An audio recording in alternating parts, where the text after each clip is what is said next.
Hello, folks. Welcome back. This is Chris in Central Pennsylvania. Forgive me, I'm lost once again in the blue fog that is the Democratic Alliance, the contradictions of this former opposition party and now fellow traveler with the African National Congress in the Government of National Unity Grand Coalition in South Africa's parliament. So my question to you is, are you satisfied with your vote for the Democratic Alliance on May 29th of 2024?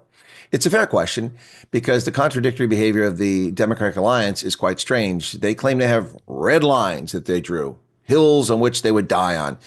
The Basic Education Laws Amendment Act, one of those, saying that it was horrible, it was terrible, it was unacceptable, it was just not tolerable.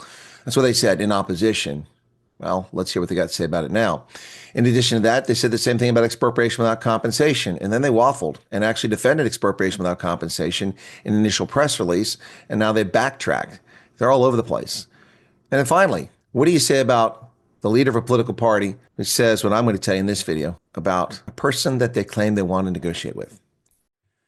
Well, the Bell Act will be implemented, says Minister Siviwe Garuba. Laws must protect pupils, teachers, and schools.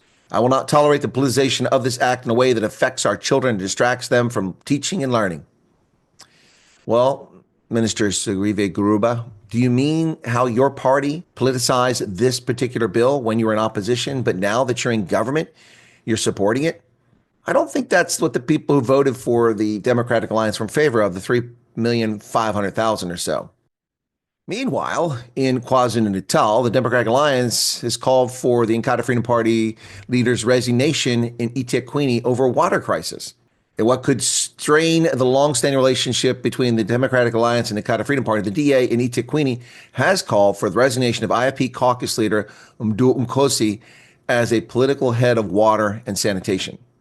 Nkosi is supposed to be leading from the front as a political head of this critical unit, but since his appointment last year, he never said a word about the persisting water challenges, let alone being seen on the ground interacting with the affected communities, providing solutions. This is because he knows nothing about engineering. So he must resign, and the committee must be headed by someone with expertise, says the DA's caucus leader, Tabani Mtebwa. Well, I'm not going to dispute whether the gentleman's qualified or not, but do you really think it's wise to have a public dispute, public spat over your disagreement with your coalition partner, with your partner that helped you form the multi-party charter, with a party that's worked hand in glove with the Democratic Alliance throughout the country, and this is how you're going to piss in their cornflakes? What exactly is this party up to? Talk about contradictions. And this gem from Democratic Alliance Party leader John Steenhuisen. On October 10th, 2016, just before the U.S. election, attempting to influence the election, John Steenhuisen said that Donald Trump is a deeply disturbing individual. Clinton is by no means perfect, but on her worst day is better suited to be U.S. president. Well, I'm not going to say that, people can't change their minds and John Steenhuisen, is free speech, is his free speech. It is. But if your judgment leaves you to believe in this universe and this dimension that Hillary Clinton was a good choice to be anything other than someone wearing a prison jumpsuit, then your judgment is questionable. So John Steenhuisen wants to send a Democratic Alliance negotiating team or discussion team or diplomatic team, whatever you want to call that team that's going to go to Washington, D.C., to correct President Trump's misunderstanding of expropriation without compensation. Well, never mind the fact that the DA, the ANC, and all these other people don't even get that that's just a tiny portion of why you find yourself in trouble right now, ignoring what's going on between South Africa and Iran, ignoring what South Africa's done to U.S. foreign policy and harmed our national security interests. Go ahead and focus on EWC. It shows how clueless you are, and you will run into a brick wall. People aren't going to listen to you.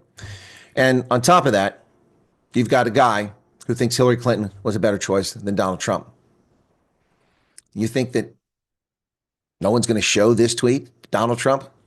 What is with the Democratic Alliance? Ladies and gentlemen, are you comfortable? Are you happy with your vote for the Democratic Alliance? Or do you regret it? What say you?